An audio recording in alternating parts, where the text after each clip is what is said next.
நீங்கள் வந்து ஒரு ஓபிசி ஆஸ்பிரண்ட்னா இதை கவனிங்க. இப்போ தமிழ்நாட்டில் பிசி, எம்பிசி, பிசிஎம், டிஎன்சின்னு இருக்கும். அதை வச்சு நீங்கள் மாநில கல்வி பணிகளுக்கெல்லாம் நம்ம அப்ளை பண்ணுவோம். ஒன்றிய பணியை பொறுத்த வரைக்கும் அது ஓபிசின்னு நம்ம வந்து சொல்கிறோம். நம்ம இன்கம் டேக்ஸ், அதாவது இன்கம் சர்டிஃபிகேட் வாங்கணும்.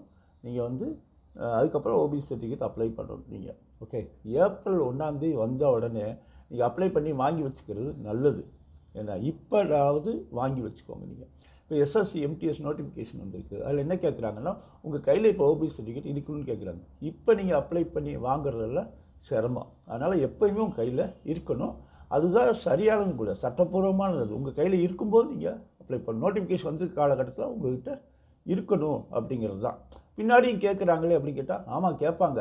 நாம் பாதிக்கப்படாமல் இருக்கணும் அப்படின்னு சொன்னால் ஓபிசி சர்டிஃபிகேட்டை இப்போவே வாங்கி வச்சுக்கோங்க. ஒவ்வொரு வருஷமும் ஏப்ரல் 1 வாங்கி வச்சுக்கிறது நல்லது.